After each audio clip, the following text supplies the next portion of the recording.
இந்த மாதத்திற்குரிய ஆசீர்வாதங்களை நீர் எங்களுக்கு தருகிறதற்காய் ஸ்தோத்திரம். சொல்லுங்க பார்க்கலாம். ஸ்தோத்திரம், ஸ்தோத்திரம். ஒவ்வொரு நாளும் கர்த்தர் நமக்கு தருகிற ஈவு அல்லவா இந்த புதிய மாதம்? கர்த்தர் நமக்கு தந்த ஈவு அல்லவா? எல்லாரும் உடைய வாய்களை திறந்து ஏசப்பாவுக்கு நன்றி சொல்லுங்க. நன்றி ராஜா, நன்றி ராஜா. எங்களை வாழ வைக்கிறவரே, எங்களை வாழ வைக்கிறவரே, எங்களை வாழ வைக்கிறவரே, எங்கள் மேலே கண்ணோக்கமாக இருக்கிறவரே. அப்பா பிதாவே, நாங்களுமை மகிமைப்படுத்துகிறோம். பரிசுத்த தெய்வமே, நாங்களுமை மகிமைப்படுத்துகிறோம். ஹல்லேலூயா. நம்முடைய கிருபை இல்லாமல் எங்களால் வாழ முடியாது ராஜா. நம்முடைய கிருபை தான் எங்களை இம்மட்டும் ஆண்டவரே நடத்துகிறது. அதற்காய் ஸ்தோத்திரம், ஸ்தோத்திரம். எல்லாரும் துதிப்போம், எல்லாரும் கர்த்தரை மகிமைப்படுத்தும். நம்முடைய கிருபை தான் எங்களை மகிமை ஆண்டவரே பாதுகாக்கிறது. ஆண்டவரே எங்களை தாழ்த்துகிறோம். எல்லாரும் சொல்லுங்க. எங்களை நம்முடைய சமூகத்தில் ஒப்பு கொடுக்கிறோம். எங்கள் பாவங்கள் அற எங்களை சுத்திகரிங்கப்பா. எங்கள் பாவங்கள் அற எங்களை சுத்திகரிங்க. இந்த பரிசுத்த ஆராதனையில் ஆராதிக்க எங்களை தகுதிப்படுத்துங்கப்பா. ஹல்லேலூயா, அல்லேலூயா. ஸ்தோத்திரம், ஸ்தோத்திரம், ஸ்தோத்திரம், ஸ்தோத்திரம். எல்லாரும் கர்த்தரை மகிமைப்படுத்துவோம், கர்த்தரை மகிமைப்படுத்துவோம். ஆண்டவரே உம்மை ஸ்தோத்தரிக்கிறோம், ஸ்தோத்தரிக்கிறோம், ஸ்தோத்தரிக்கிறோம், ஸ்தோத்தரிக்கிறோம் அப்பா, ஸ்தோத்தரிக்கிறோம் ஆண்டவரே. அதிசயங்களை செய்கிற உம்மை போல வேறொரு தெய்வம் இல்லை ஆண்டவரே. அதிசயங்களை செய்கிற உம்மை போல வேறொரு தெய்வம் இல்லை ஆண்டவரே. ஹல்லேலூயா, ஹல்லேலூயா. எங்கள் இருதயத்தின் ஆழத்திலிருந்து உம்மை ஸ்தோத்தரிக்கிறோம். நீர் எங்களுக்கு கொடுத்திருக்கிற எல்லா ஆசீர்வாதங்களுக்காய் உமக்கு நன்றி சொல்லுகிறோம். இந்த புதிய மாதத்தில் நீர் தரப்போகிற எல்லா நன்மைகளுக்காய் ஆண்டவரே உம்மை ஸ்தோத்தரிக்கிறோம், உம்மை ஸ்தோத்தரிக்கிறோம், உம்மை ஸ்தோத்தரிக்கிறோம். ஹல்லேலூயா, ஹல்லேலூயா.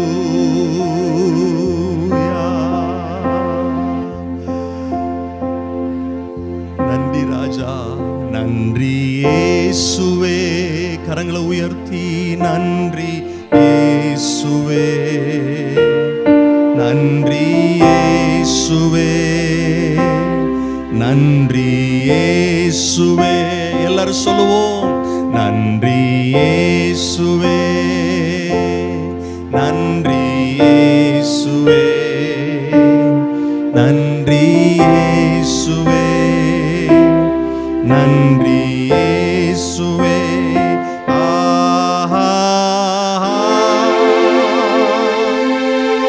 Hallelujah,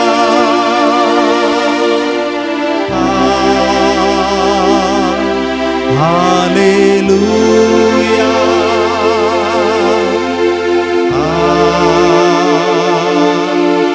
hallelujah.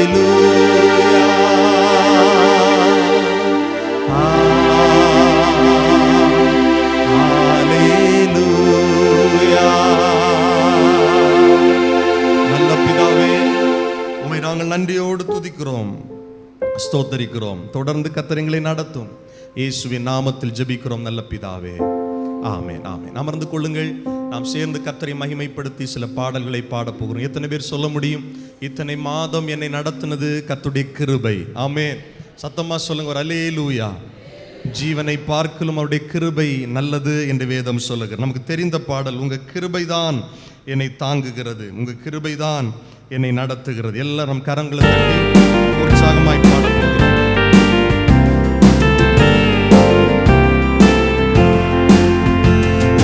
கிருபைதான் என்னை தாங்குகின்றது, உங்க கிருபைதான் என்னை நடத்துகின்றது, உங்க கிருபைதான் என்னை தாங்குகின்றது, உங்க கிருபைதான் என்னை நடத்துகின்றது.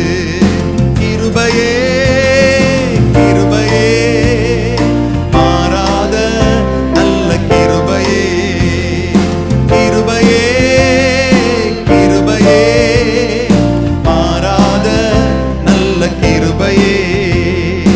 உடைக்கப்பட்ட நேரத்திலெல்லாம் என்னை உருவாக்கின கிருபை இது. பாடுவோம். உடைக்கப்பட்ட நேரத்திலெல்லாம் என்னை உருவாக்கின கிருபை இது. கிருபையே, கிருபையே, மாறாத நல்ல கிருபையே. பாடுவோம். கிருபையே,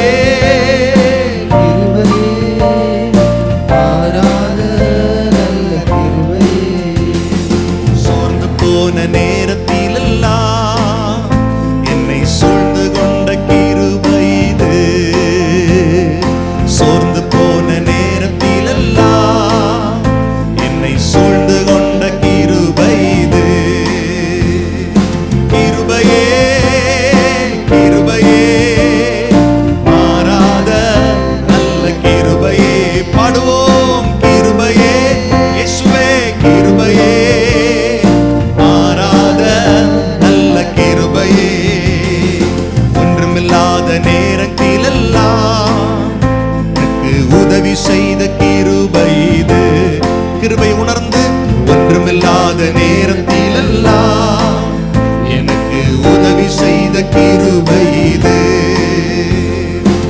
கிருபையே கிருபையே மாறாத நல்ல கிருபையே கிருபையே கிருபையே மாறாத நல்ல கிருபையே ஊழியத்தின் பாதையிலெல்லாம் என்னை உயர்த்தி வைத்த கிருபை இது சொல்லுவோம் ஊழியத்தின் பாதையிலெல்லாம் என்னை உயர்த்தி வைத்த எல்லார் கரங்களை தட்டி சொல்லுவோம் கிருபையே கிருபையே மாறாத நல்ல கிருபையே கிருபையே கிருபையே மாறாத நல்ல கிருபையே உங்க கிருபைதான் என்னை தாங்குகின்றது கிருபைதான் என்னை நடத்துகின்றது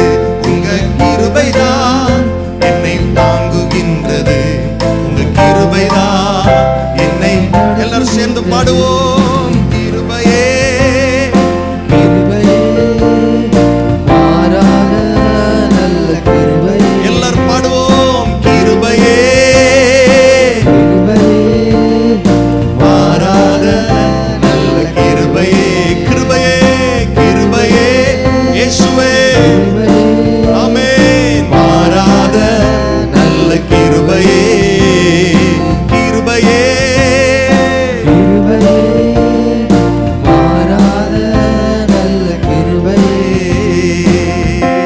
அல்லேலூயா எத்தனை பேர் விசுவாசிக்கிறீங்க இன்னும் கர்த்தருடைய கிருபை என்னை நடத்தும் அல்லேலூயா ஆமென் புதிய கிருபைகளை தந்து நம்மை நடத்துகிறவர் ஒவ்வொரு நாளும் வேதம் சொல்லுகிறது காலைதோறும் கர்த்தருடைய கிருபை எப்படி இருக்கு நியூ கிரேஸ் எல்லாரும் சொல்லுங்க சத்தமா நியூ கிரேஸ் தமிழ்ல சொல்லுங்க புதிய கிருபை பழைய கிருபை இல்ல புதிய கிருபை ஒவ்வொரு நாள் ஆண்டவர் புதிய கிருபைகளை தருகிறார் அந்த கிருபை தான் நம்மளை வாழ வைக்கிறது அல்லேலூயா ஆமென் நமக்கு தெரிந்த ஒரு பாடலை கூட பாட போகிறோம் புதிய நாளுக்குள் என்னை நடத்தும் புதிய கிருபையால் என்னை நிரப்பும் ஆரம்பம் அற்பமானாலும் முடிவு சம்பூர்ணமா என் குறைவுகள் எல்லாம் நிறைவாகட்டும் என் வறட்சி செழிப்பாகட்டும் புது கிருபை எனக்கு இந்த புதிய மாதத்தில் தாங்கப்பான்னு சொல்லி ஒரு ஜப சிந்தையோடு இந்த பாடலை நம்ம எல்லாரும் இணைந்து பாட போகிறோம் ஆண்டோடைய நாமம்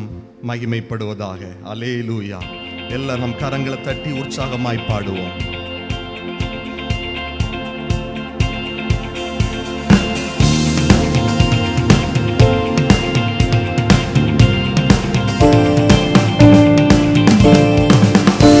நாளுக்குள் என்னை நடத்தும் புதிய கிருபையால் என்னை நிரப்பும் புதிய நாளுக்குள் என்னை நடத்தும் புதிய கிருபையால் புது கிருபை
பலனை தாரும் தேவா, புது கிருபை ஹல்லேலூயா, புது பலனை தாரும் தேவா.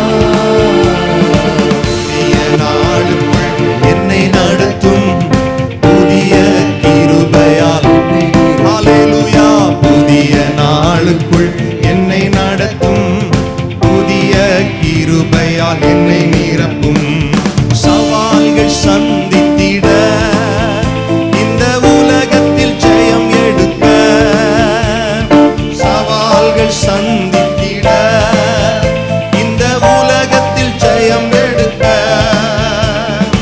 உறவுகள் சீர் பொருந்த, குடும்ப உறவுகள் சீர் பொருந்த, சமாதானம் நான் பெற்றிட, ஆனந்த சமாதானம். எல்லார் கரங்களை தட்டுவோம். புது கிருபை தாரும் தேவா, புது பலனை ஆமென், புது கிருபை தாரும் ஹல்லேலூயா, பலனை தாரும் தேவா. புதிய நாளுக்குள் என்னை நடத்தும் புதிய கிருபையால், என்னை நிரப்பும். புதிய நாளுக்குள் என்னை நடத்தும் புதிய கிருபையால் என்னை. எல்லாரும் சொல்லுவோம். புதிய மாதத்துக்குள் என்னை நடத்தும் புதிய கிருபையால் என்னை நிரப்பும். புதிய மாதத்துக்குள் ஹல்லேலூயா, புதிய கிருபையால் என்னை நிரப்பும். புது கிருபை தாரும் தேவா. எல்லாரும் எழுந்து நிற்கலாமா? கரங்களை தட்டி பாடி ஆமென். புது கிருபை தாரும் தேவா, புது பலனை தாரும் தேவா, புது கிருபை தாரும் தேவா, புது பலனை தாரும் எல்லாரும் கேட்போம். புது கிருபை தாரும் தேவா. புது பலனை தாரும் எல்லாரும் இணைந்து சொல்லுவோம். புது கிருபை தாரும் தேவா. புது பலனை தாரும் அல்லேலூயா, புது கிருபை. ஓ ஜீசஸ், கேளுங்க கேளுங்க, எல்லார் வாய்களை திறந்து கேட்போம். புது கிருபை தாரும் தேவா, புது பலனை தாரும் தேவா. புதிய நாளுக்குள் என்னை நடத்தும் புதிய கிருபையால், என்னை நிரப்பும். புதிய நாளுக்குள் என்னை நடத்தும். அல்லேலூயா.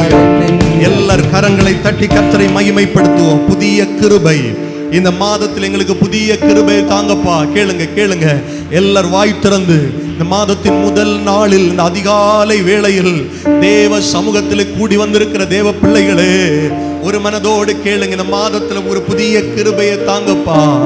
ஆரம்பம் அற்பமானாலும் இந்த மாதத்தின் முடிவு எங்களுக்கு சம்பூரணமா இருக்கட்டும். எல்லாரும் ஜெபம் பண்ணுங்கள், எல்லாரும் ஜெபம் பண்ணுங்கள், எல்லாரும் ஜெபம் பண்ணுங்கள். எங்களுடைய குறைவுகள் எல்லாம் இந்த மாதத்துல மாறட்டும் ஆண்டவரே. ஆமென். ஆவிக்குரிய வாழ்க்கையில் இருக்கிற குறைவுகள், பரிசுத்தத்தில் இருக்கிற குறைவுகள் மாறட்டும். எல்லாரும் ஜெபம் பண்ணுங்கள். எல்லார் வாய்களை திறந்து கொஞ்ச நேரம் நம்ம ஜெபிக்க போகிறோம். தேவ சமூகத்தில் இந்த மாதத்தை ஆண்டவருடைய கரங்களில் கொடுத்து ஜெபிக்க போகிறோம். ஆண்டவரே, இந்த மாதத்தில் நான் பரிசுத்தமாய் வாழ என்னை ஒப்பு கொடுக்கிறேன், என்னை அர்ப்பணிக்கிறேன் என்று சொல்லுகிற எத்தனை பேர் இருக்கிறீங்க? ஆண்டவரே, குடும்ப ஜெபத்திற்கு, வேத வாசிப்புக்கு, தனி ஜெபத்திற்கு முக்கியத்துவம் கொடுக்கிற மாதமாக இந்த மாதத்தை எனக்கு நான் ஒப்பு கொடுக்கிறேன். எல்லாரும் சொல்லுங்க, இந்த மாதத்தை நான் ஒப்பு கொடுக்கிறேன் ஆண்டவரே. ஆண்டவர் ஆளுகை செய்யுங்க. எல்லாரும் வாய் திறந்து ஜெபம் பண்ணணும். யாரும் சும்மா இருக்க கூடாது, யாரும் வேடிக்கை பார்க்க கூடாது. இந்த மாதத்தில் ஆண்டவரே, நான் எதிர்கொள்ள போகிற சவால்களை சந்திக்க ஜெயம் எடுக்க கிருபை தாரும். எல்லாரும் ஜெபம் பண்ணுங்க பார்க்கலாம். இந்த மாதத்தில் இருக்கிற எல்லா சவால்களையும், எல்லா பிரச்சனைகளையும் நான் மேற்கொள்ளுகிற கிருபையை இந்த மாதத்தின் முதல் நாளில் நம்முடைய சமூகத்தில் எனக்கு தாரும் ஆண்டவரே. ஆமென், ஆமென். இந்த மாதம் எங்களுக்கு ஆசீர்வாதமா இருக்க என் தேவன் கிருபை பாராட்டும். இந்த மாதத்தின் ஒவ்வொரு நாட்களும் தேவ பிரசன்னத்தை நாங்கள் அனுபவிக்க, தேவ பிரசன்னத்தை நாங்கள் ருசி பார்க்க எங்களுக்கு உதவி செய்யுங்க. எல்லாரும் கேளுங்க, எல்லாரும் கேளுங்க. இந்த மாதம் நான் அதிகமா ஜெபிக்கணும், இந்த மாதம் அதிகமா வேதத்தை தியானிக்கணும், இந்த மாதம் கர்த்தரோடு உம்மோடு நான் இன்னும் நெருங்கணும். ஆண்டவரே எங்களுக்கு உதவி செய்யுங்க, உதவி செய்யுங்க. எல்லாரும் கேளுங்க. தடைப்பட்டிருக்கிற ஆசீர்வாதங்களை நாங்கள் இந்த மாதத்தில் சுதந்தரிக்கணும். ஆண்டவரே நெடுங்காலமாய் காத்திருக்கிற ஆசீர்வாதங்களை இந்த மாதத்தில் நாங்கள் பெற்றுக்கொள்ளணும். எத்தனை பேர் வாஞ்சையோடு கேட்கிறீங்க? எத்தனை பேர் விசுவாசத்தோடு கேட்கிறீங்க? நல்ல கைகளை தட்டி மனதார கர்த்தரை மகிமைப்படுத்தி ஸ்தோத்திரம் பண்ணுவோம். அல்லேலூயா, அல்லேலூயா. கர்த்தர் இரக்கமுள்ளவர், கர்த்தர் மிகுந்த கிருபை உள்ளவர் என்று வேதம் சொல்லுகிறது. உம்முடைய மிகுந்த கிருபையை எங்களுக்கு தாரும் ஆண்டவரே. இன்னும்முடைய கிருபை எங்களுக்கு தேவை ஆண்டவரே. இன்னும்முடைய கிருபை எங்களுக்கு தேவை ராஜா. உம்முடைய கிருபை எங்களுக்கு தாரும் இயேசுவே. ஹalleluya, ஹalleluya. நம்ம எல்லாரும் ஜெபம் பண்ண போகிறோம். இந்த மாதத்துல நம்முடைய குடும்பங்கள் யாருக்கும் எந்த பலவீனங்களும் வரக்கூடாது. எத்தனை பேர் ஜெபம் பண்ண போறீங்க? கொள்ளை நோய்கள் தீவிரமாய் பரவுகிற ஒரு கடைசி காலத்தில் நாம் வாழ்ந்து கொண்டிருக்கிறோம். எல்லாரும் 2 கரங்களை உயர்த்தி சொல்லுங்கள், ஆண்டவரே எங்கள் பிள்ளைகளை, எங்கள் குடும்பத்தாரை, என் கணவரை, என் மனைவியை ஆண்டவரே கர்த்தாவே நீர் பாதுகாத்துக் கொள்ளுங்க. இந்த மாதத்தில் நாங்கள் வீணாக மருத்துவமனைகளுக்கு மாத்திரைகளுக்கு செலவு பண்ணக்கூடாது. எல்லாரும் ஜெபம் பண்ணுங்க பார்க்கலாம். எங்கள் சரீரங்களை நீங்க ஆளுகை செய்யணும் ஆண்டவரே. விஷ கிருமிகள் எங்களை தொடாதபடி பாதுகாத்துக் கொள்ளுங்க. விஷ காய்ச்சல்களுக்கு எங்களை நீங்களாக்கி பாதுகாத்துக் கொள்ளுங்க ஆண்டவரே. நுரையீரல்களில் வருகிற பிரச்சனைகளுக்கு நீங்களாக்கி பாதுகாத்துக் கொள்ளுங்க. காற்று மூலமாக பரவுகிற கொடிய வைரஸுக்கு எங்களை நீங்களாக்கி பாதுகாத்துக் கொள்ளுங்க. எங்கள் மேல் உம்முடைய இரத்தத்தை தெளித்து ஜெபிக்கிறோம். எல்லாரும் சொல்லுங்கள், எங்கள் வீடுகளில் கர்த்தருடைய இரத்தத்தை பூசி நாங்கள் ஜெபிக்கிறோம். பொல்லாப்பு உனக்கு நேரிடாது, வாதை உன் கூடாரத்தை அணுகாது என்று சொல்லப்பட்டிருக்கிறது. உம்முடைய பாதுகாப்பு எங்கள் குடும்பங்களை நிரப்பட்டும். எல்லாரும் வாய்களை திறந்து ஜெபம் பண்ணணும். இயேசுவே, இயேசுவே, எந்த வியாதிகளும் எங்கள் சரீரத்தை தொடக்கூடாது. எந்த கொடிய பிரச்சனைகளும் எங்கள் சரீரங்களை தொடக்கூடாது. எல்லாரும் ஜெபம் பண்ணுங்க. இந்த மாதத்தில் நாங்கள் சரீரத்தில் சுகத்தை பெறணும் ஆண்டவரே. நெடு நாட்களாக மாத்திரைகளை உட்கொண்டு எங்கள் சரீரங்களில் இருக்கிற பலவீனத்திற்காக ஆண்டவரே நாங்கள் எடுத்து கொண்டிருக்கலாம். இந்த மாதத்தில் நாங்கள் ஆண்டவரை செக்அப் பண்ணும்போது, பிளட் டெஸ்ட் எடுக்கும்போது நார்மல் என்று வரத்தக்கதாக இந்த மாதத்தில் எங்கள் சரீரங்களில் ஒரு அற்புதங்களை கர்த்தர் செய்யுங்கன்னு சொல்லி ஜெபம் பண்ணுங்க. எங்கள் வீடுகளில் ஒரு அற்புதம் நடக்கட்டும் ஆண்டவரே. எங்கள் பிள்ளைகளுடைய சரீரத்தில் ஒரு அற்புதம் நடக்கட்டும். ஹalleluya, ஹalleluya. இந்த மாதத்தில் நாம் செய்கிற எல்லா பிரயாணங்களும் ஆசீர்வாதமாகவும் பாதுகாப்பாகவும் இருக்கும்படியா எல்லாரும் வலதுகரம் உயர்த்தி சொல்லுங்க. ஆண்டவரே நாங்கள் வாகனங்களில் போகும்போது வரும்போது, தொழிலுக்கு போகும்போது வரும்போது, வேலைக்கு போகும்போது வரும்போது ஆண்டவருடைய பாதுகாப்பு இருக்கணும். எல்லாரும் சொல்லுங்க, எங்கள் வாகனம் மேல உம்முடைய இரத்தத்தை தெளிக்கிறோம் என்று சொல்லுங்க. எங்களுடைய பைக்கில், எங்களுடைய கார்ல ஆண்டவரே நாங்கள் பிரயாணப்படுகிற எல்லா பிரயாணங்களிலும் ஆண்டவருடைய கரம் எங்களை வழி நடத்தணும். என் சமூகம் உனக்கு முன்பாக செல்லும் என்று எழுதப்பட்டிருக்கிறது. எங்களுடைய ஒவ்வொரு பிரயாணங்களிலும் ஆண்டவருடைய சமூகம் எங்களுக்கு முன்பாக போகணும். இந்த மாதத்தில் நாங்கள் எடுக்கிற எல்லா பிரயாணங்களிலும் ஆண்டவருடைய கரம், ஆண்டவருடைய வலது கரம் எங்களை நடத்தணும். கர்த்தருடைய பிரசன்னம் எங்களை நடத்தணும். கர்த்தருடைய ஆவியானவர் எங்களை கைட் பண்ணணும். ஆண்டவருடைய ஆலோசனையின்படி எங்களுடைய பிரயாணங்களை மேற்கொள்ள, எங்களுடைய பாதைகளை நாங்கள் மேற்கொள்ள எங்களுக்கு கிருபை தாரும். எல்லாரும் கேளுங்க பார்க்கலாம். இந்த மாதத்தில் எடுக்கிற புதிய முயற்சிகள், புதிய துவக்கங்கள் ஆண்டவர் வெற்றியை தரும்படியாய் ஸ்தோத்திரம் பண்ணுங்க. ஆண்டவர் உம்முடைய சித்தம் மாத்திரம் இந்த மாதத்தில் நடக்கணும். உமக்கு விருப்பம் இல்லாத எந்த இடத்திற்கு நான் போகக்கூடாது. எத்தனை பேர் இந்த ஜெபத்தை செய்ய விரும்புறீங்க? உமக்கு விருப்பம் இல்லாம, உமக்கு பிரியம் இல்லாத எந்த இடத்திற்கு இந்த மாதத்தில் நான் போகக்கூடாது ஆண்டவரே. எந்த இடத்தில் நான் நிற்க கூடாது ஆண்டவரே. என் பயணமெல்லாம், என் பிரயாணமெல்லாம் ஆண்டவர் உமக்கு சித்தத்தின்படி நடக்கணும். யோபு சொல்லுகிறது போல, நான் போகிற வழியை என் தேவன் அறிந்திருக்கிறார். ஆமென் ஆண்டவரே. என்னுடைய வழியை காட்டுகிறவர் நீர், எனக்கு பாதையை செவ்வை பண்ணுகிறவர் நீர். எங்களுக்கு முன்பாக உம்முடைய கரம் செல்லுகிறதற்காய் ஸ்தோத்திரம். ஹalleluya. நன்றி பரிசுத்த ஆவியானவரே. எல்லாரும் அப்படி பொருளாதார ஆசீர்வாதங்களுக்காய் ஜெபம் பண்ண போகிறோம். இந்த மாதத்தில் நாம் கையிட்டு செய்கிற எல்லா வேலைகளிலும் கர்த்தர் நமக்கு ஆசீர்வாதங்களை கட்டளையிட வேண்டும். குறிப்பாக ஆமென், இந்த மாதத்தில் நமக்கு தொழில் முடக்கு ஆரம்பிக்கிறது. இந்த மாதம் குறைவே இல்லாமல் கர்த்தர் ஆச்சரியமாய் நடத்த போகிறார். எத்தனை பேர் ஆமேன்னு சொல்ல போறீங்க? ஆமே. நாங்க முழுசா தொழிலை நம்பல ஆண்டவரே, நாங்க முழுசா உம்மை நம்புகிறோம். நாங்கள் முழுசா உம்மை நம்புகிறோம். எல்லா 2 கரங்களை உயர்த்தி இந்த தடை காலத்துல கூட ஆண்டவரே நீர் எங்களை போஷிப்பீர். எத்தனை பேர் நம்புறீங்க? ஆமே. இந்த நெருக்கடியான காலத்துல கூட எங்கள் குடும்பங்களை நீங்க நடத்துவீர் ஆண்டவரே. ஆமேன். வேலை செய்கிறவர்கள் எல்லாரும் ஜெபம் பண்ணுங்க. ஒவ்வொரு நாளும் வேலை செய்ய எங்களுக்கு பலனை தாங்க, நல்ல சரீர சுகத்தை தாங்க, புதிய புதிய வாய்ப்புகளை, வேலை வாய்ப்புகளை தாங்க ஆண்டவரே. ஆமேன். தொழில் செய்கிறவர்கள், அரசு நிறுவனங்களில் வேலை செய்கிறவர்கள் எல்லாரும் ஜெபம் பண்ணுங்க. பிள்ளைகள் எல்லாம் அவங்க பெற்றோருடைய தொழிலுக்காய் ஜெபம் பண்ணணும்.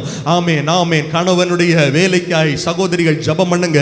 ஆண்டவரே நாங்களும் ஸ்தோத்திரம் பண்ணுகிறோம். வெளிநாடுகளில், வெளியூர்களில் இருக்கிற படிப்பு நிமித்தம், வேலை நிமித்தம் இருக்கிற எங்கள் விசுவாச குடும்பங்களை சார்ந்தவர்கள் எல்லாரையும் பாதுகாப்பாய் நடத்துங்க. அவர்கள் கையிட்டு செய்கிற வேலைகளை கர்த்தர் ஆசீர்வதிங்க. இந்த மாதம் மீதம் எடுக்கத்தக்கதாக, வீண் செலவுகள் இல்லாத மாதமாக, தரித்திரம் மாறுகிற மாதமாக, ஏற்கனவே ஏற்பட்டிருக்கிற கடனை அடைத்து தீர்க்கிற மாதமாக, ஆண்டவரே அநேக ஜனங்களுக்கு ஆண்டவரே கடன் கொடுக்கிற மாதமாக, இந்த மாதத்தில் ஆண்டவரே பொருளாதாரத்தில் எங்கள் ஜனங்களை ஆசீர்வதியும் ஆண்டவரே. நீர் கொடுக்கிற ஆசீர்வாதம் தான் ஐஸ்வர்யத்தை தரும் என்று வேதம் சொல்லுகிறது. ஐஸ்வர்யமும் கனமும் என் கர்த்தராலே வருகிறது. ஆமென். வானத்து பலகணிகளை திறந்து இடம் கொள்ளாமல் போகும் மட்டும் நான் உன்னை ஆசீர்வதிப்பேன் என்று சொன்ன தேவனே, நீர் எங்களை ஆசீர்வதிங்க ஆண்டவரே. ஆமென். ஆமென். இந்த மாதத்தில் நம்முடைய குடும்பங்களில் நல்ல சமாதானத்தை கர்த்தர் தரணும். ஆமென். எத்தனை பேர் ஜெபம் பண்ண போறீங்க? ஆமென். நம்முடைய உறவுகளுக்குள்ள சமாதானம், நம்ம வீட்டில் ஒரு சமாதானம். எல்லாரும் மறுபடியும் 2 கரங்களை உயர்த்தி சொல்லுங்க. ஆண்டவரே இந்த ஜூன் மாதம் ஆண்டவரே எங்க வாழ்க்கையில், எங்க குடும்பத்துக்குள்ள எந்த சண்டைகளோ, எந்த பிரிவினைகளோ வரக்கூடாது. மனத்தாங்கல்கள், மன கசப்புகள் வரக்கூடாது. சபைக்குள்ள மனத்தாங்கல்கள், மன கசப்புகள் வரக்கூடாது. ஒவ்வொருவருக்குள்ள அன்பு பெருகணும், ஒரு மனம் பெருகணும். அது வீடா இருந்தாலும், சபையா இருந்தாலும், எந்த ஐக்கியத்திலும் ஒரு மனம் பெருகணும். எல்லாரும் அப்படி 2 கரங்களை உயர்த்தி சொல்லுங்கள். ஆண்டவரே இந்த மாதம் ஆண்டவர் ஒரு சமாதானத்தின் மாதமாக, ஒரு மகிழ்ச்சியின் மாதமாக என் குடும்பத்திற்கு, என் தனிப்பட்ட வாழ்க்கைக்கு தாரும் ஆண்டவரே. பிசாசு வைத்திருக்கிற எல்லா கவலைகளையும் மேற்கொள்ள, எல்லா பயத்தையும் மேற்கொள்ள, எல்லா திகிலையும் மேற்கொள்ள ஆண்டவரே இந்த மாதத்தில் எங்களுக்கு உதவி செய்யுங்கன்னு சொல்லி எத்தனை பேர் கேட்க போறீங்க? இந்த மாதத்தில் எங்களுக்கு உதவி செய்யுங்கப்பா. எல்லா திகிலின் நாவிகளும் விலகட்டும், எல்லா பிரச்சனைகளும் விலகட்டும். ஆண்டவரே உம்முடைய சமூகத்தில் ஒப்பு கொடுக்கிறோம். அன்பு நேசரே உம் திருமுகம் தேடி அர்ப்பணித்தே என்னையே ஆராதனை துதி ஸ்தோத்திரங்கள் அப்பனே உமக்கு தந்தே.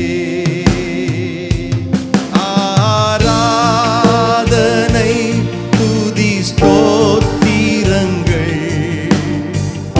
அப்பனே உமக்கு தந்தே. ஆராதனை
ஊழியங்களையும் கர்த்தர் பொறுப்பெடுக்கும்படியாய் தேவனுடைய பிள்ளைகள் எல்லா 2 கரங்களை உயர்த்தி ஸ்தோத்திரம் பண்ணிருங்க பார்க்கலாம். ஆண்டவரே, ஒவ்வொரு ஆராதனைகள், ஒவ்வொரு விசேஷித்த கூடுகைகள், இந்த மாதத்தில் எங்களுக்கு விசேஷித்த கூடுகைகள் இருக்கிறது, எல்லாவற்றையும் கர்த்தர் ஆசீர்வதிங்கன்னு சொல்லி ஜெபம் பண்ணுங்கள். எல்லாரும் ஊழிய தேவைகளை கர்த்தர் இந்த மாதத்தில் சந்தியும். இந்த மாதத்தில் புதிய ஆத்துமாக்கள் சந்திக்கப்படணும், ரட்சிக்கப்படணும். புதிய ஆத்துமாக்கள் எங்கள் சபையில் சேர்த்து கொள்ளப்படணும். எல்லாரும் அப்படி 2 கரங்களை உயர்த்தி நம்முடைய சபை விசுவாச குடும்பங்கள் எல்லாரையும் கர்த்தர் ஆசீர்வதிக்கும்படியாய் அவர்கள் எந்தெந்த இடங்களில் இருக்கிறார்களோ அந்த இடங்களில் ஆண்டவருடைய பாதுகாப்பும் ஆசீர்வாதம் இந்த மாதத்தில் ஒவ்வொருவருக்கும் உண்டாக ஜெபம் பண்ணுவோம், ஸ்தோத்திரம் பண்ணுவோம். ஆண்டவரே, எல்லா விசுவாச குடும்பங்களுடைய குறைவுகளும் மாற நாங்கள் ஜெபிக்கிறோம். ஆசீர்வாதம் இந்த மாதத்தில் அனுபவிக்க கிருபை தாரும். இயேசு கிறிஸ்துவின் நாமத்தில் ஜெபிக்கிறோம் எங்கள் ஜீவனுள்ள நல்ல பிதாவே, ஆமென், ஆமென், ஆமென். அமர்ந்து கொள்ளுங்கள்.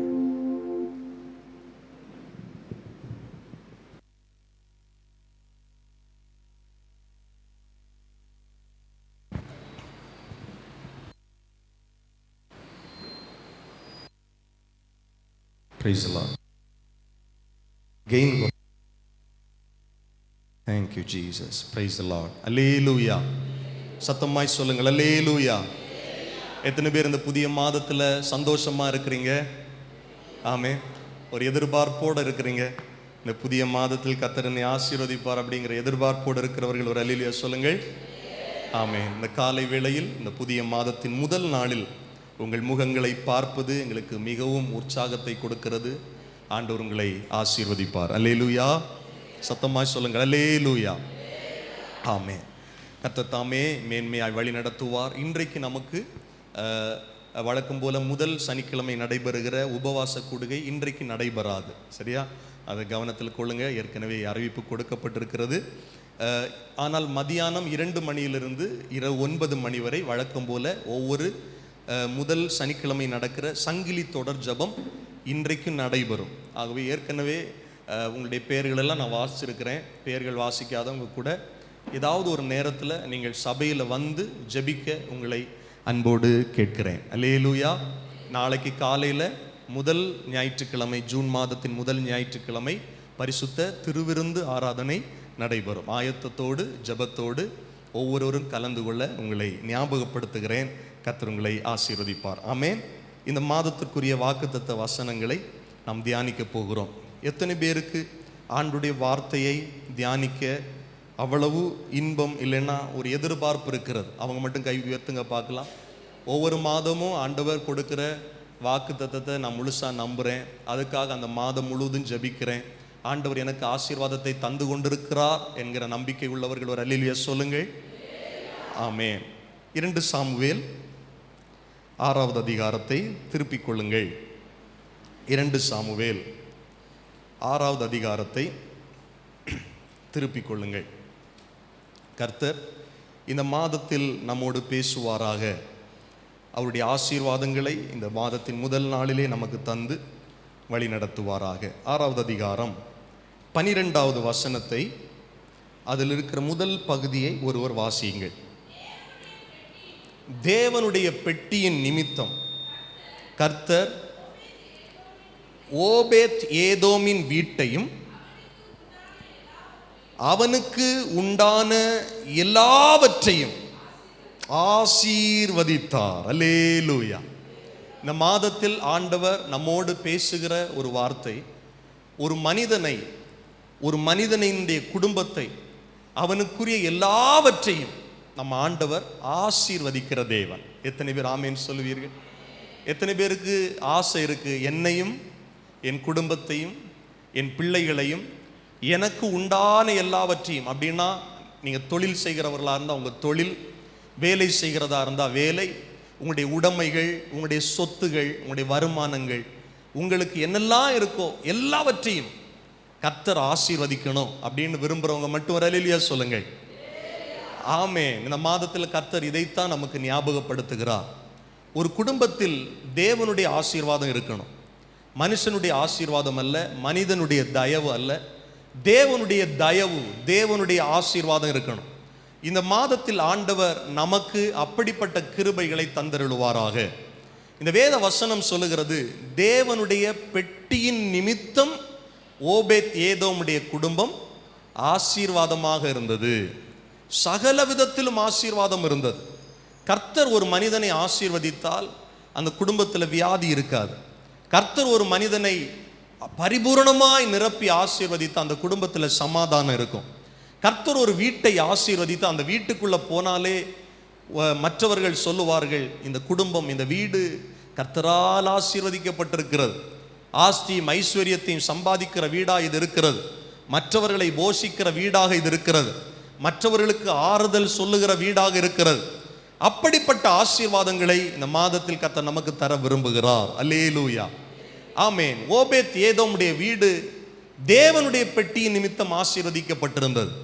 இன்னைக்கு சுருக்கமாக தேவனுடைய பெட்டி அது என்ன, தேவனுடைய பெட்டி அதில் என்ன ஆசீர்வாதம் இருக்கிறது, அது எப்படி ஓபேத் ஏதோமுடைய வீட்டுக்கு வந்தது, ஓபேத் ஏதோம் யார் அப்படிங்கிறத சுருக்கமாக தியானிக்க போகிறோம். இந்த வார்த்தைகளோடு கர்த்தர் நம்மிடத்தில் பேசுவாராக. ஓபேத் ஏதோமுடைய வீட்டை ஆசீர்வதித்த ஆண்டவர் நம்முடைய வீட்டையும் நம்முடைய குடும்பத்தையும் நமக்கு உண்டான எல்லாவற்றையும் இந்த மாதத்தில் ஆசீர்வதிப்பாராக. அல்லேலூயா. தேவனுடைய பெட்டி நமக்கு தெரியும். தேவனுடைய பெட்டி என்பது உடன்படிக்கை பெட்டி. இஸ்ரவேலர்களை ஆண்டவர் ஆராதனை முறைகளுக்கு நேராக நடத்தும் போது ஆசரிப்பு கூடாரத்தில் மகா பரிசுத்த ஸ்தலத்தில் வைக்க வேண்டிய ஒரு பொருள்தான் உடன்படிக்கை பெட்டி. இந்த உடன்படிக்கை பெட்டி பழைய ஏற்பாட்டு காலத்தில் எதை குறித்ததென்றால் தேவனுடைய பிரசன்னத்தை குறித்தது. தேவனுடைய பிரசன்னம் என்பது என்ன? தேவன் இறங்கி வருகிற இடம், தேவன் இருக்கிற இடம், தேவன் உலாவுகிற இடம், தேவனுடைய அற்புதங்களும் அடையாளங்களும் நடைபெறுகிற இடம். எப்போது மோசே மூலமாக இந்த உடன்படிக்கை பெட்டியின் அறிமுகம் இஸ்ரவேலர்களுக்கு உண்டானதோ அப்பொழுதிலிருந்து இவர்களுடைய வனாந்தர பிரயாணத்தில் கூட இந்த உடன்படிக்கை பெட்டியைத்தான் சுமந்து செல்லுவார்கள். அவர்களுடைய நம்பிக்கை என்னன்னா, இந்த உடன்படிக்கை பெட்டியை நாம் சுமந்து செல்லும் போது கர்த்தரே நமக்கு முன்பாக செல்லுகிறார். அதுதான் உண்மையும் கூட. யோர்தான் நதிக்கரையில திரளான வெள்ளத்தின் மத்தியில அதை கடக்க முடியாத சூழ்நிலை இருந்தபோது வேதம் சொல்லுகிறது, உடன்படிக்கை பெட்டியை சுமந்த ஆசாரியருடைய கால்கள் அந்த யோர்தான் வெள்ளத்தில் பட்டவுடனே சீறிக்கொண்டிருந்த பாய்ந்து வந்த யோர்தான் அப்படியே நின்றது, வழியை கொடுத்தது என்று வேதத்திலே நமக்கு பார்க்க முடிகிறது. அப்போ இந்த உடன்படிக்கை பெட்டி போகிற இடத்தில் தடைகள் விலகும். இந்த உடன்படிக்கை பெட்டியில் தேவ பிரசன்னம் இருக்கும். இந்த புதிய ஏற்பாட்டு திருச்சபை நாட்கள் வாழ்ந்து கொண்டிருக்கிற தேவனுடைய பிள்ளைகளே, உங்களுக்கும் எனக்கும் தேவனுடைய பெட்டி அல்ல, உடன்படிக்கை பெட்டி அல்ல. இயேசு கிறிஸ்து நமக்காக மரித்து அடக்கம் பண்ணப்பட்டு மூன்றாவது நாள் உயிரோடு எழும்பினதுனால, அவர் இன்றைக்கும் உயிரோடு இருக்கிறதுனால ஒரு தேற்றரவாளனை நமக்காக அனுப்பி இருக்கிறார் என்று வேதம் சொல்லுகிறது அல்லவா? யார் யாருக்குள்ள இந்த பரிசுத்த ஆவியானவர் இந்த தேற்றரவாளன் இருக்கிறாரோ அவர்கள் எல்லாரும் இந்த உடன்படிக்கை பெட்டியை சுமக்கிறவர்களாக இருக்கிறார்கள், தேவனுடைய பிரசன்னத்தை சுமக்கிறவர்களாக இருக்கிறார்கள். பழைய ஏற்பாட்டு காலத்தில் ஒரு உருவகத்தில் சொல்லப்பட்ட காரியம் புதிய ஏற்பாட்டு காலத்தில் ஆவிக்குரிய நிலைமையில விசுவாசத்தினால தேவனுடைய பிரசன்னத்தை சுமக்கிற ஒரு பாக்கியத்தை நாம் பெற்றிருக்கிறோம். அன்றைக்கு இயேசுவை சுமந்த அந்த கழுதைக்கு வந்த மரியாதை நமக்கு எல்லாருக்கும் தெரியும். இருவழி சந்தியிலே நிறுத்தப்பட்டிருந்த கழுதை அல்லவா, யாரும் கண்டிராத கழுதை அல்லவா, கட்டப்பட்ட நிலைமையில் நின்ற கழுதை அல்லவா. ஆனால் இயேசு அந்த கழுதையின் மேல் ஏறின போது தேவ பிரசன்னத்தை அந்த கழுதை சுமக்க ஆரம்பித்த போது அந்த கழுதைக்கு கனம் வந்தது.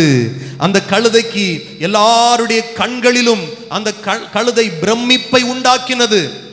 அதே போலதான் தேவ பிரசன்னத்தை சுமக்கிற ஒரு மனிதனுக்கு கர்த்தரால் கனம் வருகிறது, கர்த்தர் கொடுக்கிற ஆசீர்வாதம் வருகிறது.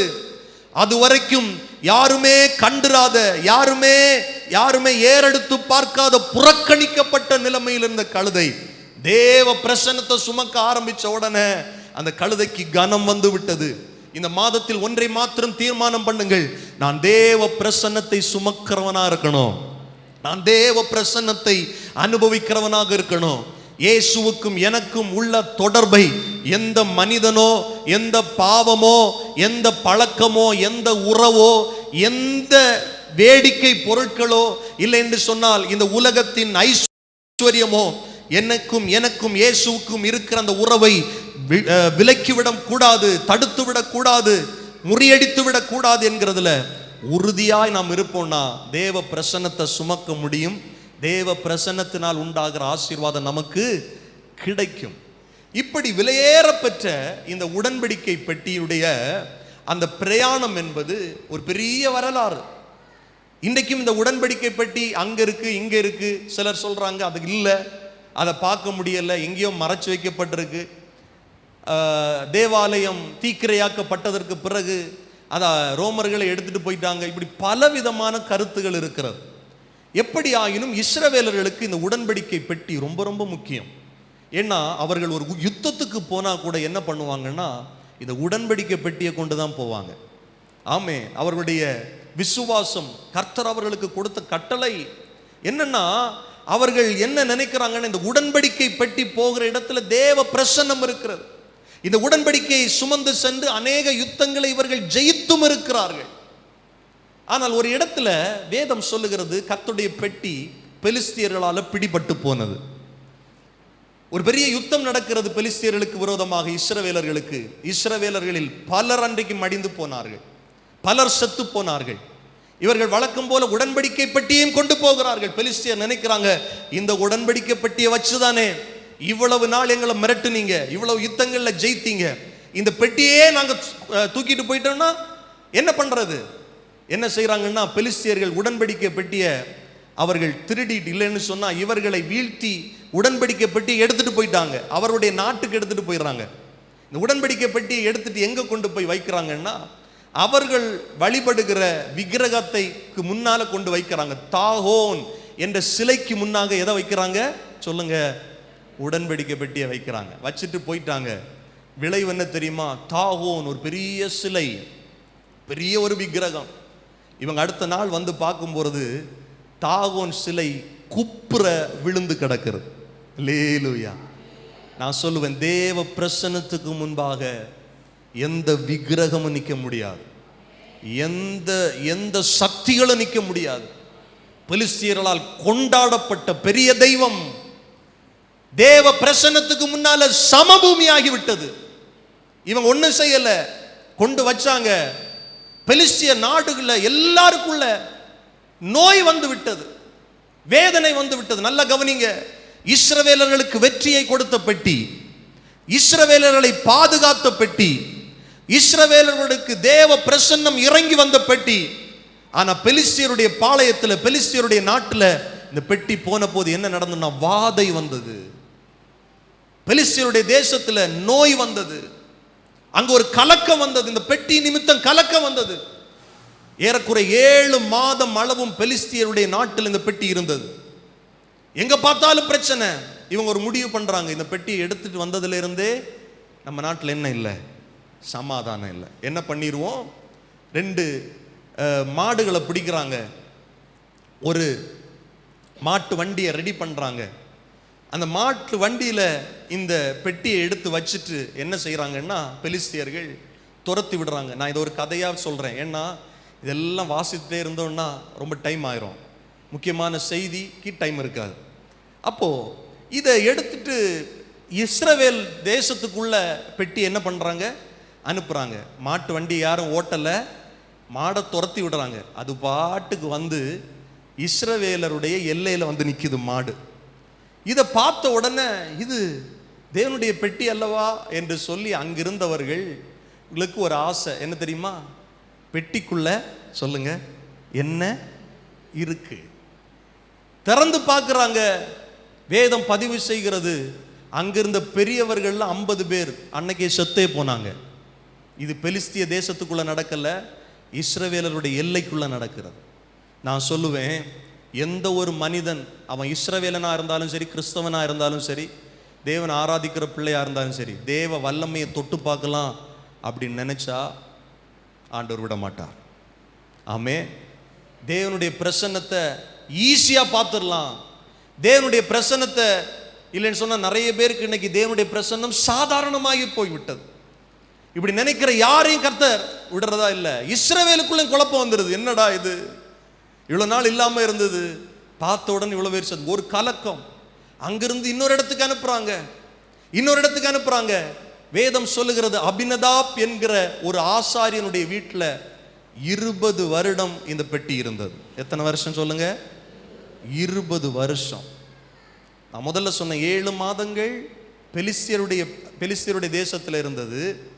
அபினதாபுடைய வீட்டில் 20 வருஷம் இருந்தது. காலங்கள் ஓடுகிறது. ராஜா வராரு, சவுல் ராஜா.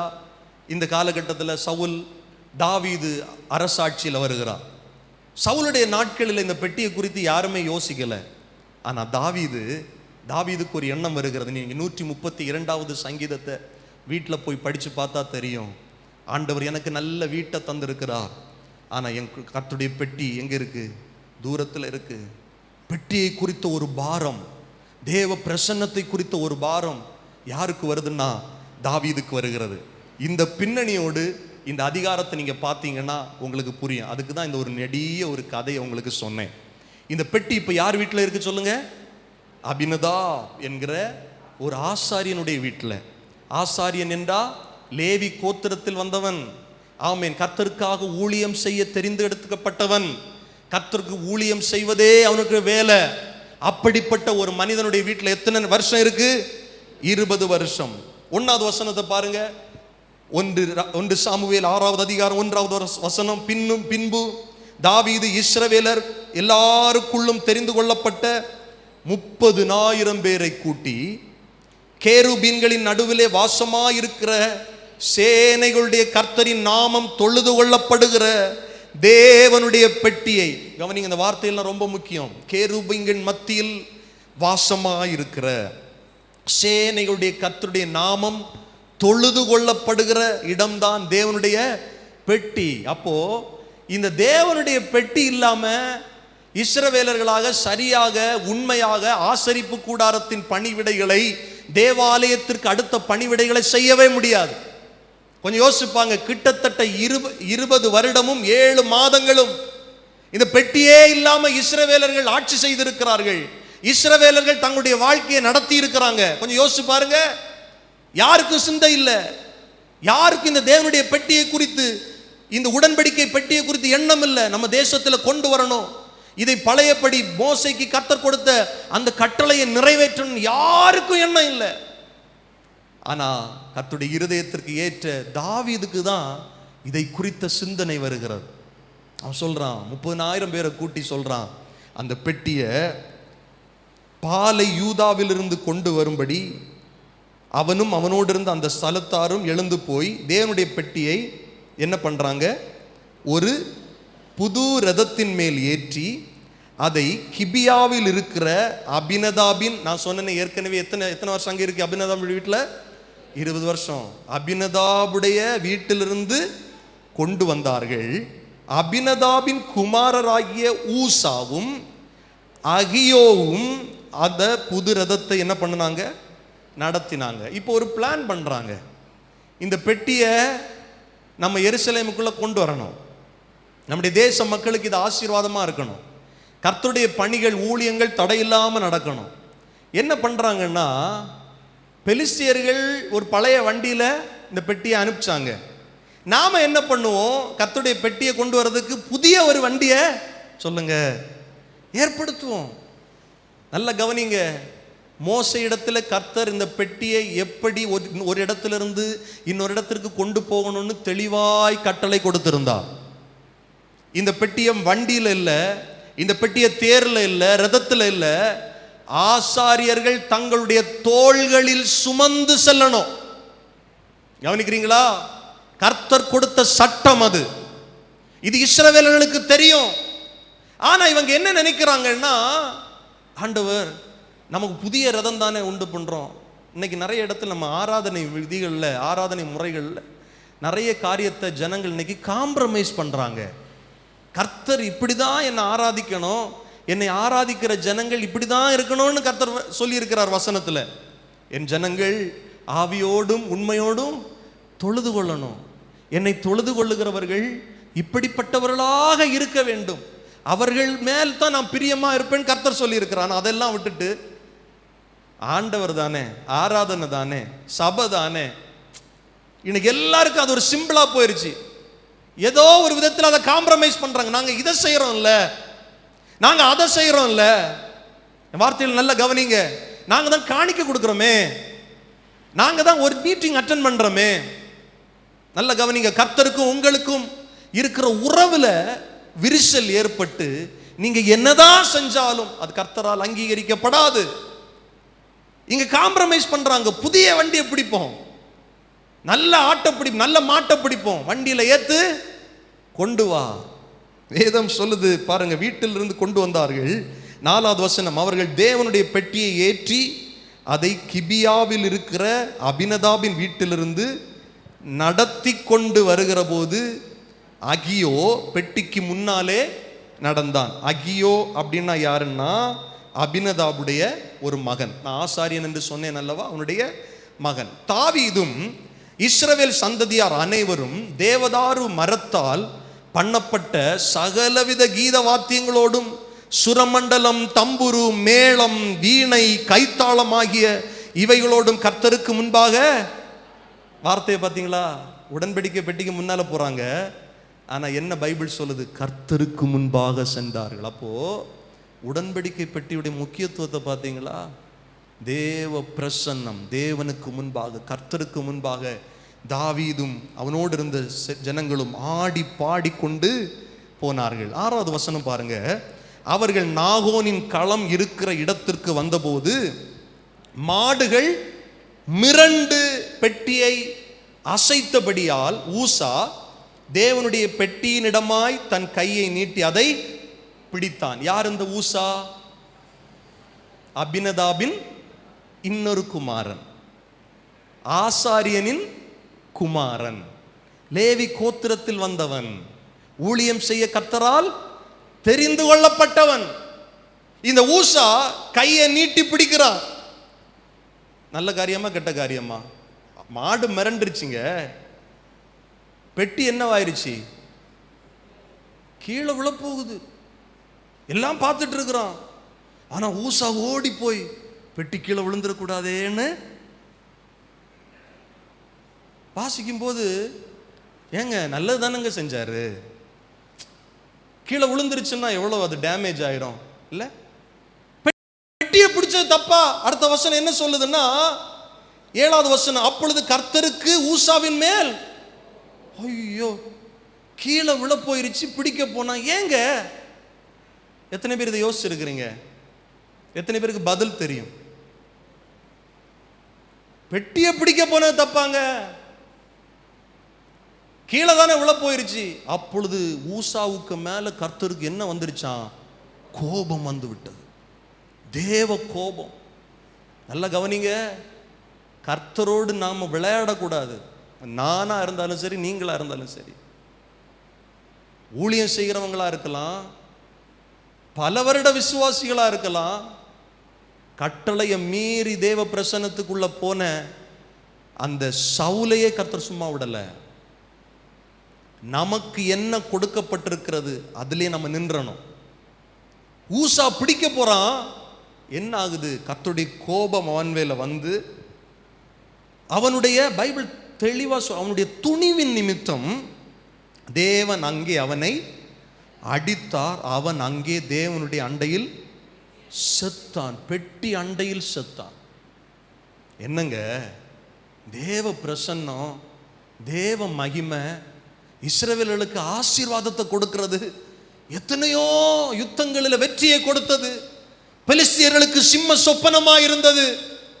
இப்போ ஒரு ஆசாரியனுடைய மகன் கீழே விழக்கூடாதேன்னு நல்ல எண்ணத்தோட தான் பிடிக்க போனது மாதிரி நமக்கு தோணும். அதுதான் நான் உங்களுக்கு எக்ஸ்பிளைன் பண்ண விரும்புகிறேன். நல்ல கவனிங்கள் தேவனுடைய பிள்ளைகளே. நான் சொன்ன 20 வருஷம் யாருக்கு வீட்டில் இருந்துருச்சு? அபினதா. நான் நினைக்கிறேன் இந்த ஊசாவுக்கு நல்லா தெரியும் எங்க வீட்டில் இந்த பெட்டி இருக்கு. எத்தனை வருஷமா இருக்கு? 20 வருஷமா இருக்கு. இப்போ சில நேரத்தில் பாருங்க, சிலரோடு நம்ம பழகினது நிறைய நாள் ஆயிடுச்சுன்னா, ஒரு எக்ஸாம்பிள் சொல்றேன்னு, ஒரு பெரிய மனுஷனோட நமக்கு பழகுற ஒரு வாய்ப்பு கிடைக்குதுன்னு வச்சுக்கோங்க. நிறைய நாள் பழகிட்டோம்.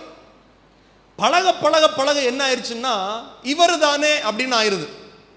ஆரம்பத்தில் பழகும் போது அவர் என்கிட்ட பேசுறாரு, அவர் என்கிட்ட பழகுறாரு, அவரு கூட இன்னும் நல்ல தொடர்பு எனக்கு கிடைச்சிருக்குன்னு இருந்த நாம அவரிடத்துல பழக பழக பழக அவர் தானே அப்படின்னு ஆயிடுச்சு. இப்ப அபினதாபுடைய குமாரனுக்கு என்ன ஆயிடுச்சுன்னா, அப்படி ஆயிடுச்சு. நம்ம வீட்டில் இருந்த பெட்டி தானே, இவ்வளவு காலம் நம்ம கூட தானே இருந்துருச்சு. இன்னும் ஒரு தகவல் உங்களுக்கு சொல்றேன். ஒருவேளை தாவீது ராஜாவுக்கு இந்த பெட்டியை எப்படி சுமக்கணும் அப்படின்னு தெரியாம இருக்கலாம், தெரிஞ்சிருக்கணும், தெரிந்திருக்க வாய்ப்பு இருக்கிறது. ஒருவேளை அவனுக்கு தெரியாம இருக்கலாம். ஆனால் அபினதாபே, நீ யார்? ஆசாரியன். நீ யார்? லேவி கோத்திரத்தில் வந்தவன். உனக்கு கண்டிப்பாக கற்பிக்கப்பட்டிருக்கும், லேவி கோத்திரத்தில் வருகிற ஒரு ஆசாரியன் இந்த பெட்டியை எப்படி சுமந்து கொண்டு போக வேண்டும். இந்த பெட்டிக்கு சைடுல வளையங்கள் இருக்கும். அந்த வளையங்களில் 2 கம்புகளை சொருகி 4 பக்கத்திலையும் நின்று ஆசாரியர்கள் அதை சுமந்து சென்று போக வேண்டும். இது அபினதாபுக்கு நல்லா தெரிஞ்சிருக்க வாய்ப்பு இருக்கிறது. ஆனா 20 வருஷம் உன் கூட இந்த பெட்டி இருந்ததுனால உனக்கு ஈஸியா போயிருச்சு. அபினதாபுடைய பிள்ளைகளுக்கு அது ஈஸியா போயிருச்சு. தாவீதுக்கு தெரியாம இருந்தாலும் நீ தாவீதுக்கு சொல்லி இருந்தால் தாவீது நிச்சயமாய் அதை செய்திருப்பார். ஆமே. சில இடத்துல பாருங்க, ஊழியர்கள் சில காரியங்களை சொல்லாம இருக்கிறது தப்பு. ஜனங்களை பிரியப்படுத்த ராஜாவுக்கு விருப்பப்படி இல்லைங்க. சபை காரியத்தில் எந்த ராஜாவுக்கும் அதிகாரம் இல்லை. சாமுவேல் பலி செலுத்த வேண்டிய இடத்துல சவுல் பலி செலுத்தினால் அது சவுலுக்கு சாபமாய் போய்விடும். அபினதாப் சொல்லல. இதை பெட்டியை சுமந்துட்டு வராங்க, என்ன நடக்குது? தொடுறான், செத்து போறான். என் வார்த்தைகளை கவனிக்கிற அன்பான ஆண்டுடைய பிள்ளைகளை, வேத வல்லுநர்கள் சொல்லுகிறார்கள், இந்த பெட்டியினுடைய எடை எவ்வளவு இருக்குமான்னா கிட்டத்தட்ட 250 கிலோ. எத்தனை? 200. பெட்டிக்கு எடை என்னது? ரொம்ப வெயிட் தானே, பாவம். அப்படி ஒருவேளை நினைச்சிருக்கலாம், இதெல்லாம் எப்படி நம்ம சுமக்க முடியும்? சும்மா 4 பேர் சேர்ந்து தூக்கி வண்டியில வச்சு அனுப்பிடுவோம். கர்த்தர் என்ன சொன்னார்? அது எவ்வளவு பாரமா இருந்தாலும் சுமக்கணும். ஆண்டவர் நமக்கு கொடுத்திருக்கிற கட்டளை எவ்வளவு பாரமா இருந்தாலும் செய்யணும். ஆண்டவர் நமக்கு கொடுத்திருக்கிற அறிவுரைகள், ஆலோசனைகள் அது எவ்வளவு பாரமா இருந்தாலும் அதை செய்யணும். இப்ப நம்ம ஆண்டோடைய காரியத்தில் ரொம்ப ஈஸியா என்ன பண்ணலாம் இல்ல? வீட்டில இருந்தே என்ன பார்க்கலாம் சொல்லுங்க? வீட்டில இருந்து ஆராதனைக்கு அட்டன் பண்ணலாம். ஏன்னா ஆன்லைன் வந்துருச்சு இல்ல? இன்னைக்கு நிறைய சபைகளில் விசுவாசிகள் பாதி பேர் இல்லை. ஏன் பிரதர், நான் ஆன்லைன் சர்வீஸ் அட்டன் பண்ணிட்டேன், இன்னைக்கு எனக்கு இன்னைக்கு இவ்வளவு வேலை இருந்தது. காம்ப்ரமைஸ் பண்றாங்க. வேதம் என்ன சொல்லுது? சபை கூடி வருதலை நாம் விட்டுவிடக் கூடாது. நம்ம ஆண்டுடைய காரியத்தில் மட்டும்தான் நிறைய பேர் இன்னைக்கு காம்ப்ரமைஸ் பண்றான். வேலை காரியத்தில் பெர்ஃபெக்டா இருப்பாங்க, தொழிலா பெர்ஃபெக்டா இருப்பாங்க, குடும்பமா பெர்ஃபெக்டா இருப்பாங்க, பிள்ளையுடைய காரியமா பெர்ஃபெக்டா இருப்பாங்க. சர்ச்சுக்கு போகணுமா? டைம் இருந்தா பார்த்துக்கலாம். ஊழியம் செய்யணுமா? டைம் இருந்தா பார்த்துக்கலாம். கர்த்தருடைய காரியத்தில் மட்டும் இன்னைக்கு தேவனுடைய பிள்ளைகள் காம்ப்ரமைஸ் பண்றாங்க. இங்க அபினதாபுடைய பிள்ளைகளும் காம்ப்ரமைஸ் பண்றாங்க. சும்மா தூக்கி வச்சுட்டு போயிடுவோம். அவங்களுக்கு தெரியும், இதை இப்படி தூக்கி இப்ப இந்த வண்டியில வச்சு கொண்டு போறதில்ல, ஆசாரியர்கள் சுமந்து கொண்டு போனோம். 20 வருஷம் ஒரு வீட்டில் இருக்கு. அந்த குடும்பத்தில் 20 வருஷம் அவங்க வீட்டில் இருந்து அந்த பெட்டியின் நிமித்தமே அந்த வீட்டில் ஒரு சாவு வருகிறது. கவனிக்கிறீங்களா? Don't play with God. கர்த்தரோடு நம்ம என்ன பண்ணக்கூடாது? விளையாடக்கூடாது, ஈஸியாக எடுக்கக்கூடாது.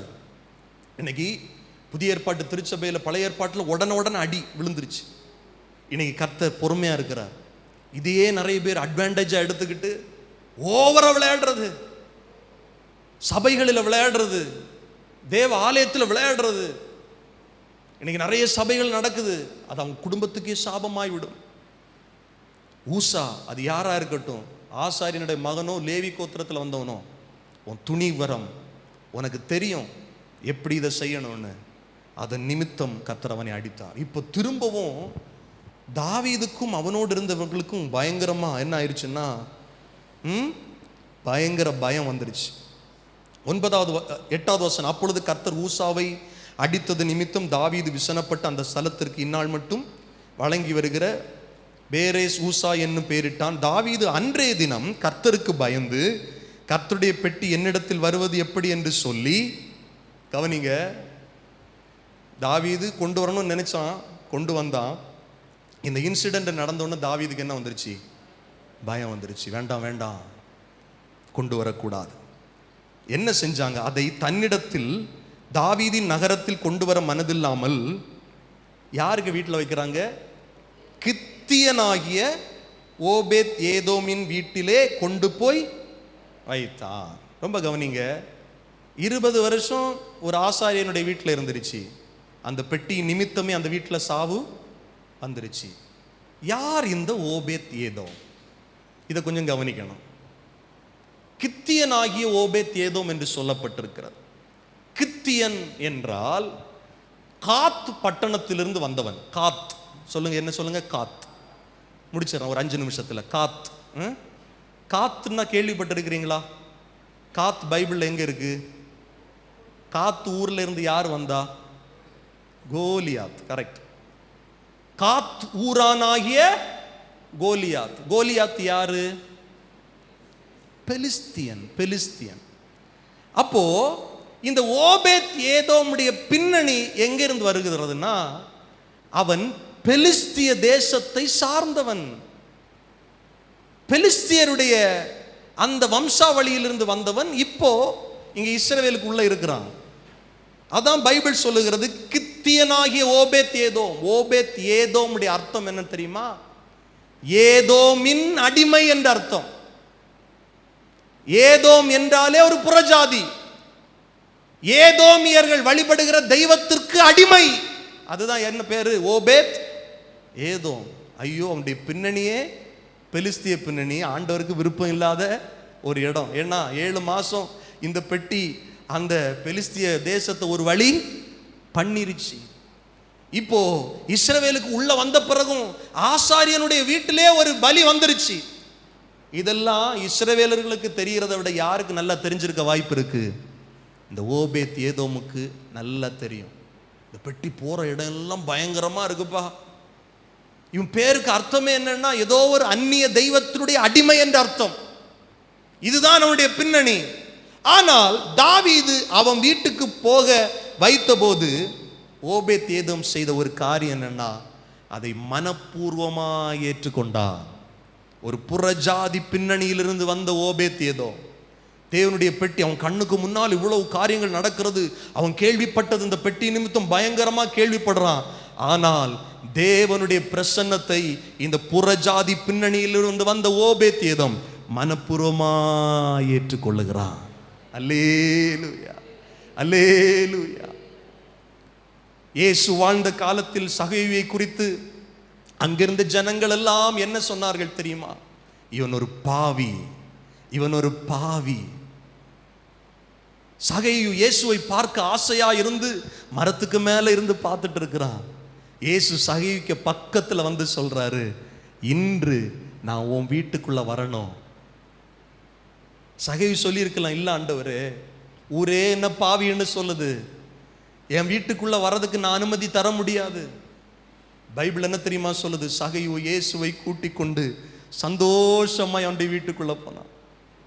தேவ பிரசன்னம் முதல் முறையாக சகேயுடைய வீட்டுக்குள்ள நுழைகிறது. தேவனுடைய மகிமையை முதல் முறையாக அந்த பாவி என்று இஸ்ரவேலர்களால கருதப்பட்ட, யூத மனிதர்களால கருதப்பட்ட சகேயு என்ற அந்த மனிதனுடைய வீட்டுக்குள்ள தேவ பிரசன்னம் போகிறது. முதல் முறையாக இயேசுவை அவன் வரவேற்கிறான். உள்ள போன உடனே இயேசு சொன்ன ஒரு காரியம் என்னன்னா, இன்றைக்கு இந்த வீட்டுக்கு ரட்சிப்பு வந்தது. அல்லேலூயா. தேவ பிரசன்னத்தை வருந்தி அழைக்கிற, தேவ பிரசன்னத்திற்கு பயப்படுகிற, தேவ பிரசன்னத்திற்கு நடுங்குகிற ஒரு மனிதனுடைய வீடு ஆசீர்வதிக்கப்பட்டிருக்கும். ஓபேத் ஏதோம் தேவ பிரசன்னத்தை வரவேற்கிறான். உடன்படிக்கை பெட்டியை வரவேற்கிறான். என் வீட்டிலையா? தாராளமா வைங்க ஐயா, தாராளமா வைங்க ஐயா. நான் ஒரு புறஜாதி பின்னணியிலிருந்து வந்தவன் தான், பரவாயில்ல. நீங்க எந்த காரணத்தோடு இங்க வைக்கிறீங்கன்னு எனக்கு தெரியும். நீங்க பயந்து போய் வைக்கிறீங்க. ஆனா இதுக்குள்ள தேவ பிரசன்னம் இருக்குது. தாராளமா கொண்டு வாங்க. வேதம் அடுத்த வசனத்துல சொல்லுகிறது, கித்தியனாகிய அந்த ஓபேத் ஏதோமுடைய வீடு தேவனுடைய பெட்டியின் நிமித்தம் ஆசீர்வாதமா இருந்தது. 3 மாதங்கள் தான் இருந்தது. நான் உங்களுக்கு கம்பேர் பண்ணி சொல்றேன். ஆசாரியனுடைய வீட்டில் 20 வருடம் இருந்தது. அந்த முடிவு அங்க வீட்டில் ஒரு பெரிய ஒரு இழப்பை சந்திக்க நேர்ந்தது. ஆனா 3 மாதங்கள் ஓபேத் ஏதோமுடைய வீட்டில் இருந்தது இந்த பெட்டி. இந்த பெட்டியின் நிமித்தம் ஓபேத் ஏதோமையும் அவன் வீட்டாரையும் அவனுக்கு உண்டான எல்லாவற்றையும் கர்த்தர் ஆசீர்வதித்தார். இந்த 2 வீட்லையும் நிறைய வித்தியாசம் இருக்கு பாருங்க. இந்த 2 வீட்லையும் நிறைய வித்தியாசம் இருக்கு. சிலருக்கு ஆண்டவரை பத்தி நல்லா தெரியும், நல்ல ஆண்டவரை பத்தி அறிவு இருக்கு. ஆனா என்ன தெரியுமா, அவங்களுக்கு ரொம்ப ஆண்டவர்ல என்ன சொல்றது, ரொம்ப பழக்கப்பட்டதுனால உதாசீனம், அவ்வளவுதானே. ஆனா சில மனிதர்கள் இன்றைக்கு புறஜாதி மக்கள், நல்ல கவனிங்க, இயேசுவை கேள்விப்படுகிற விதம் சரியா கேள்விப்படுறாங்க. கர்த்தருக்கு கொடுக்கிற மரியாதை கொடுக்கிறாங்க. வேதம் என்ன சொல்லுது, பயத்தோட கர்த்தருக்கு ஆராதனை செய்யுங்கள், நடுக்கத்துடனே களி கூறுங்கள். தேவ பிரசன்னம் நமக்கு விளையாட்டு அல்ல. சபை ஆராதனை விளையாட்டு அல்ல. வீட்டில் ஜபிக்காம இருக்கிறத கர்த்தர் அருவருக்கிறார். நீங்க தேவனை அறிந்தவங்க, பைபிள் இருக்கு வீட்டில், என்னெல்லாம் இருக்கு, பைபிள் கர்த்தருடைய வார்த்தை எல்லாம் இருக்கு. ஆனா பைபிளை திறந்து படிக்கிறது இல்லை. எத்தனை பேர் ஆண்டுடைய பிரசன்னத்திற்கு இந்த மாதத்தில் முக்கியத்துவம் கொடுக்க விரும்புறீங்க? ஆமென். உங்க பின்னணி எதுவா இருந்தாலும் சரி, உங்க பின்னணி சாபமா இருந்தாலும் சரி, பாரம்பரிய கட்டுகளா இருந்தாலும் சரி, இந்த மாதத்தில் ஆண்டுடைய பிரசன்னத்துக்கு நீங்க முக்கியத்துவம் கொடுத்தா, ஓபேத் ஏதோமுடைய வீட்டையும் அவனுக்கு உண்டான எல்லாவற்றையும் ஆசீர்வதித்த தேவன் உங்களை ஆசீர்வதிப்பார். உங்களுடைய விளைநிலங்களை ஆசீர்வதிப்பார். உங்களுடைய கையின் பிரயாசங்களை ஆசீர்வதிப்பார். இந்த செய்தி தாவீது வரைக்கும் போகுது. அப்போ அவன் ஆசீர்வாதம் எப்படி இருந்திருக்குன்னு யோசிச்சு பாருங்க. ராஜா வரையிலும் இந்த செய்தி போனோம்னா 3 மாசத்துல சடன் அவனுடைய உயர்வு எப்படி இருந்திருக்கும் யோசிச்சு பாருங்க.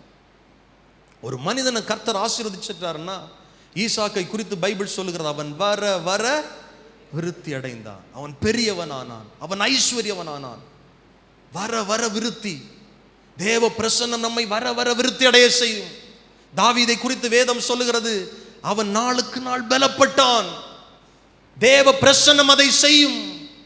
எனக்கு அன்பான கர்த்தருடைய பிள்ளைகளே, ஆண்டுடைய பிரசன்னத்திற்கு நீங்க முக்கியத்துவம் கொடுக்கிறவங்களா இருந்தா, உங்க வீடு முக்கியத்துவம் கொடுக்கிறதா இருந்தா, உங்க வீட்டையும் உங்கள் வீட்டில் உங்களுக்கு உண்டான எல்லாவற்றையும் கர்த்தர் ஆசீர்வதிக்க முடியும். அல்லேலூயா சொல்லுங்க. மாறா, ஆண்டவரை பத்தி எனக்கு எல்லாம் தெரியும், உன்னை பாரு, உன் வேலையை பாரு அப்படின்னு சொல்லி எதிர்த்து நின்றா, அது ஆசாரியனுடைய வீடு மட்டும் இல்லை, அது எதுவா இருந்தாலும் அவன் இழப்பை சந்திக்க நேரிடும். ஆனா ஓபேத் ஏதோம் தாழ்மையோடு கர்த்தருடைய பெட்டியை ஏற்றுக்கொண்டான். அல்லேலூயா. ஆண்டவரை வரவேற்றான், வீட்டில் இடம் கொடுத்தான். பேதுருவை குறித்து வேதம் சொல்லுகிறது, பேதுரு ஊழியம் செய்கிறதற்கு படகு கொடுத்தார் இல்ல, இயேசு ஊழியம் செஞ்ச அந்த படகு மீன்களால் நிரப்பப்பட்டது என்று வேதம் சொல்லுகிறது. உங்க வீட்டுக்குள்ள இயேசு இருக்கிறாரா? உங்க வீட்டுக்குள்ள தேவ பிரசன்னம் இருக்கா? நீங்க செய்கிற தொழிலில் தேவ பிரசன்னம் இருக்கா?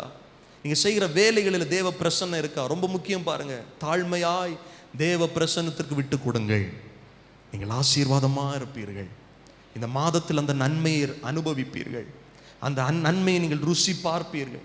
ஒரு பெரிய எதிர்பார்ப்போடு இந்த மாதத்தை துவங்கி இருக்கிறோம் அல்ல? இந்த காலை வேளையில் கர்த்தருடைய சத்தத்தை முதல் முறையாக நீங்கள் கேட்டுக்கொண்டிருக்கிறீர்கள். உங்கள் வீட்டாரையும் உங்களுக்கு உண்டான எல்லாவற்றையும் கர்த்தர் ஆசீர்வதிக்க வேண்டுமானால் நீங்கள் தேவ பிரசன்னத்துக்கு இந்த மாதத்தில் முக்கியத்துவம் கொடுங்க. உங்க வீட்டில் தேவன் இருக்கிறாரா? தேவ பிரசன்னம் இருக்கா? தேவ பிரசன்னத்திற்கு தடையா இருக்கிற எல்லாத்தையும் நிறுத்திடுங்க. ஆமா,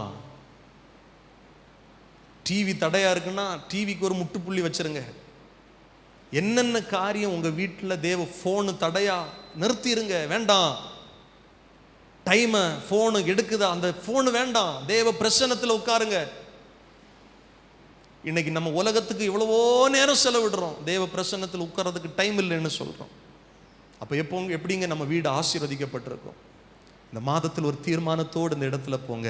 ஆண்டவரே, இந்த மாதத்தில் நான் தேவ பிரசன்னத்தை என் வீடு உணரணும். எல்லாரும் அப்படி எழுந்து நிற்கலாமா? ஆமீன். ஓபேத் ஏதோமை, அவன் வீட்டையும் அவனுக்கு உண்டான எல்லாவற்றையும் இந்த உடன்படிக்கை பெட்டியின் நிமித்தம் கர்த்தர் ஆசீர்வதித்தார். ஹல்லேலூயா. தேவ பிரசன்னம் அது விலையேற பெற்றது. தேவ பிரசன்னம் அது பெரிய காரியங்களை நம் வாழ்க்கையில் செய்யும். எல்லாரும் கண்களை மூடி கர்த்தரை மகிமைப்படுத்துவோம், ஸ்தோத்திரம் பண்ணுவோம். ஹல்லேலூயா. Thank you Jesus, thank you Jesus, thank you Jesus. ஹல்லேலூயா, ஹல்லேலூயா. எல்லா வாய்களை திறந்து கர்த்தரை மகிமைப்படுத்துவோம், ஸ்தோத்திரம் பண்ணுவோம். ஹல்லேலூயா. நன்றி பரிசுத்த ஆவியானவரே, உம்முடைய பிரசன்னத்தினால என்னை நிரப்புங்கன்னு எத்தனை பேர் சொல்ல முடியும்? ஹல்லேலூயா, ஹல்லேலூயா. ராஜா, உம்முடைய பிரசன்னம் எனக்கு போதும். அப்படி வலதுகரம் உயர்த்தி சொல்லுங்க, உங்க பிரசன்னம் எனக்கு போதும். எல்லாரும் சொல்லுங்க பார்க்கலாம். ஹல்லேலூயா, ஹல்லேலூயா,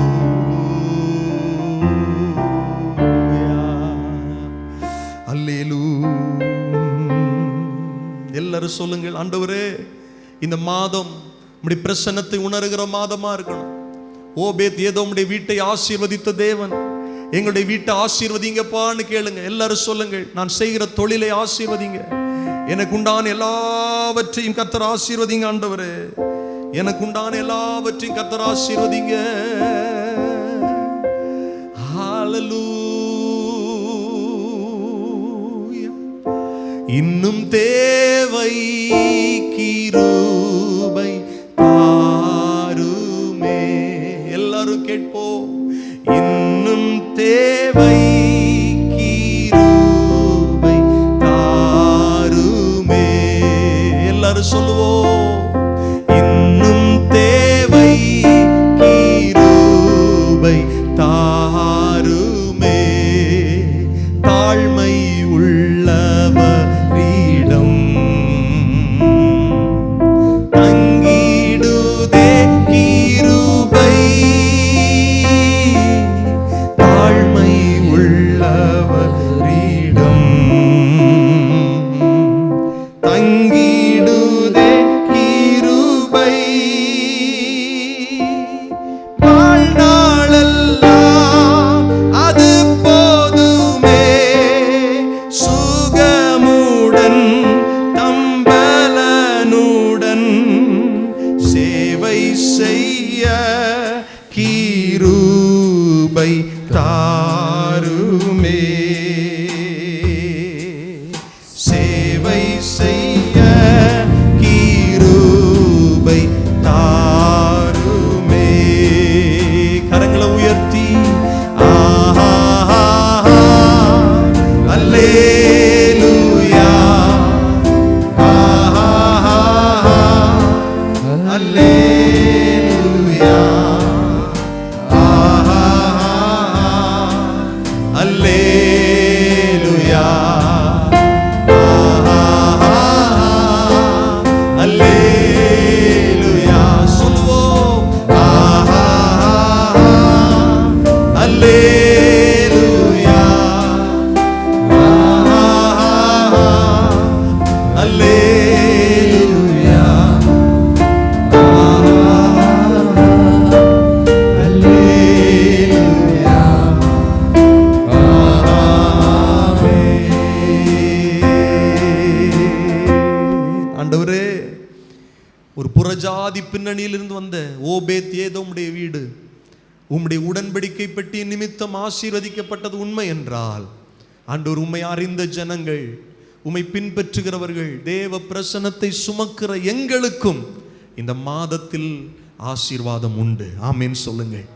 எல்லாரும் இப்படி வலதுகரம் உயர்த்தி சொல்லுங்கள். ஆண்டவரே, என்னையும் என் வீட்டாரையும் எனக்கு உண்டான எல்லாவற்றையும் உடைய பிரசன்னத்தினால் ஆசீர்வதிங்க ஆண்டவரே. சொல்லுங்க பார்க்கலாம்.